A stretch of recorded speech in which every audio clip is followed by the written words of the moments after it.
Hey everybody, this is Julius of the Goat Movie Podcast. I'm here to reintroduce a series of videos, a weekly series of videos that were on our old channel. These are the What If discussions, where we discuss different points in the Marvel Cinematic Universe and drastically change them, seeing how the universe as a whole would be affected. These videos started back in 2019 in anticipation for the What If series now on Disney+.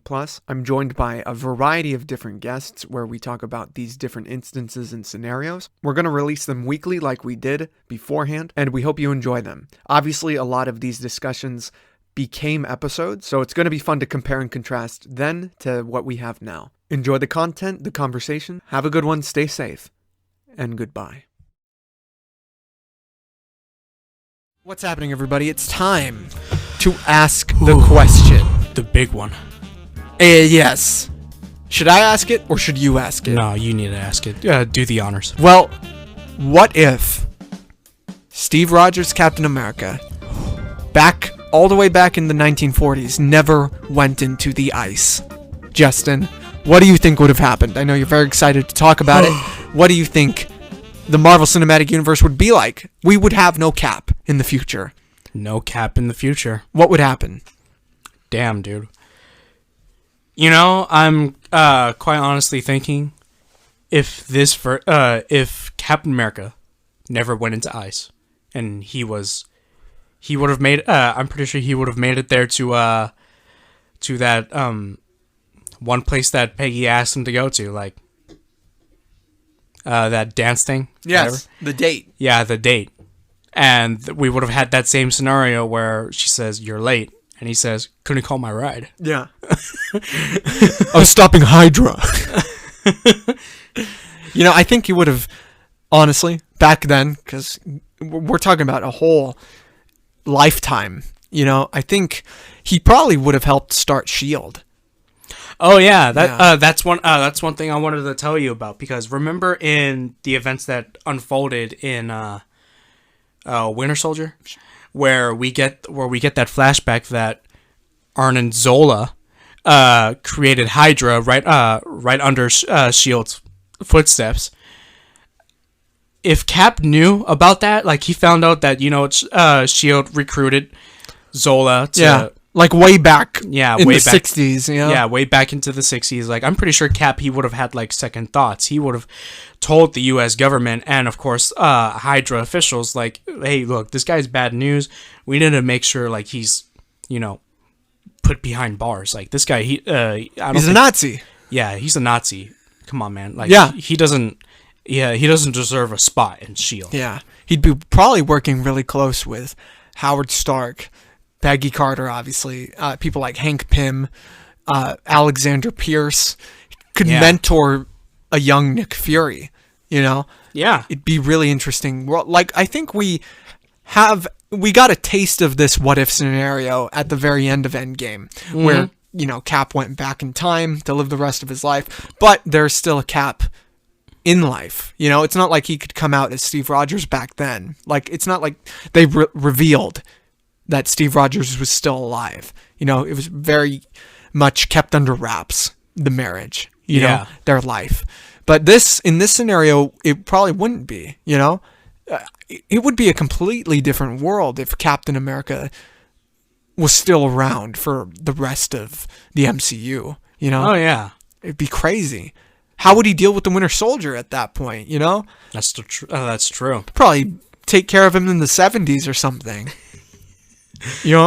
Fights him off and shit. Yeah.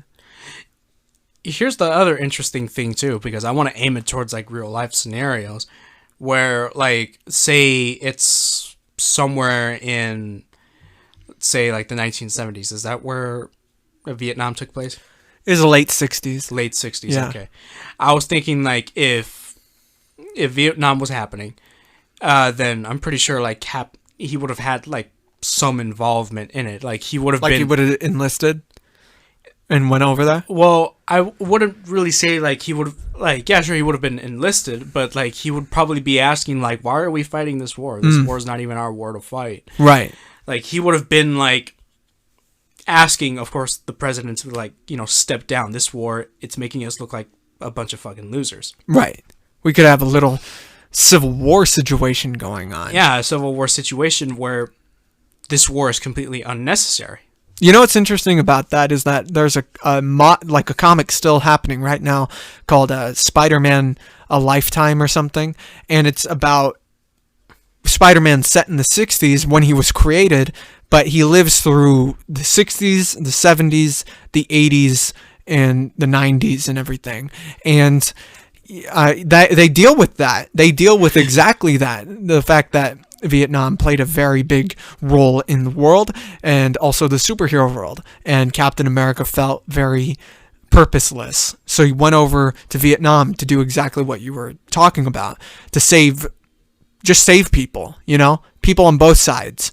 So it's exactly what you're describing would happen in the MCU. Oh, man. And I think that would happen, I would love it if it happened that way. Yeah, man. I would have liked to see like Captain America literally like just not so much like fighting people, but like really saving lives. Yeah, Yeah. I think in the modern age where he's an old man, it would be interesting to see the way he reacts to certain things. He'd probably be more fit into the world because when Steve comes out of the ice in the MCU, he feels like a stranger. He feels alone, isolated. Here, he's grown up in this world. Oh, yeah. So he's more invested in it, and he's familiar with it as an old man. So I feel like he'd be really involved in S.H.I.E.L.D. He could be part of the World Security Council. Oh, dude, definitely. Probably be one of the biggest advocates of the Avengers Initiative, being the first Avenger. You'd probably meet Captain Marvel back in the 90s. Oh, dude. You kidding me? Yeah. No. I'm not kidding you. He would have gone toe to toe with her. All right. I can do this all day. I've done it all these years.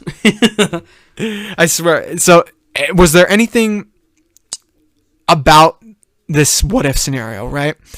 Anything about it that really spoke to you mainly? Because I saw that you were really excited to get into it. Was it mainly the fact that Vietnam was involved? Was there anything else about time and history? I feel like it mainly deals with like time and history because Captain America, like he hadn't had a chance to like live through those events that took place after like World War II. Yeah, after World War II. He didn't get a chance to like, celebrate that the war had ended. V-Day. V-Day. Yeah. He didn't get a chance to, make amends with Peggy and everyone that he once knew. Not until Endgame. Yeah, not until Endgame. Like, in a way, like when he wakes up, he feels like I got nothing left. Right. It kind of in a way you can instantly like feel that kind of sympathy. Like this guy, he's been trapped in ice, and now he's in a strange world that he doesn't even know. Yeah, sure, it's still his world, but it's completely different. It's completely different now. Okay, like there's a fucking big ass wheel now. There's a roller coaster. Yeah. I don't know what that means. There's shit that you can eat with ice cream now that I didn't even know you could eat in the first place. There's a Basket Robbins now. What the hell is that? He's probably asking himself in the head, what the hell is In and Out? He's probably more focused on the people than, the franchises. I can just imagine Captain America going crazy, just asking, like, what the hell's Toys R Us? No, dude, it's not about that. It's about the people. Because that's the thing that really, I think, breaks Cap's heart, is that people are very different than they were. They're more complicated. Yeah. They're much more they're much more about themselves rather than about each other. And I think that would have, if he had never gone in the ice and he stuck around through life, through the generations, I think that he could have applied social change in a very big way. That you're right. People could have been treating each other much differently and with much more empathy than, what actually happened in the MCU. And I think that's a very sweet idea to think about, because Steve Rogers, his power is that he's a great person. That's a superpower for him. Yeah. So, come on, dude. Like, this dude's genuine. This guy is a genuinely nice guy. He does what he thinks is right. Is right. That's right. And I think that a world, that had him for much longer would be probably a world better off, Yeah. It's a very nice idea. Even though I love the story of Cap as it is, we have to ask these questions. Oh, yeah. It's what if. It's hypothetical. What if? Are anything else you want to bring up? Oh, no. Captain America. No, I don't think I will. That's it. We'd probably have a new Cap at this point, actually. Oh, yeah. I'm thinking like, who knows, maybe like a next candidate, I guess, or like a son or daughter. We'd have like someone else's Captain America at the very beginning of the Avengers Initiative, I think. Like a that kind of how they did in Ultimate Comics, where they're looking for different super soldiers to take on the Cap role. I think that would probably happen. They could still do it with Falcon, Oh, yeah. Could definitely still do it. He's a modern soldier. They could do it with Falcon. All right, everybody. What did you think about this? What if? I mean, Captain America, his story is so touching and amazing and beautiful that we don't want to touch it, but we have to ask, what if? God's righteous man. Everybody, we've been working hard on the podcast for 3 years. Please help us break 3,000 subscribers, and then after, we'll get to 30 million, billion, trillion, billion. Do it for Cap. Do it for Cap, please. He's gone through it. He would definitely subscribe. Oh, yeah, of course he would. He would not know. Well, speaking to the mic if you're saying. Although he wouldn't know what the hell YouTube is, but yeah. What's a podcast? Is that like the old talkies on the radio? I am Julius. I am Justin. Goodbye. The GOAT Podcast is proof you don't have to look any further for movie news, reviews, trailer reactions, or special discussions. Subscribe, get notified about what's going on, and I promise you'll be entertained by our daily content on YouTube. If you want more, we're on Twitter at GOAT Film Podcast, Instagram The GOAT Podcast, and the GOAT Movie Group on Facebook. Get connected with us, see what's happening, and make sure to love it while you're doing so.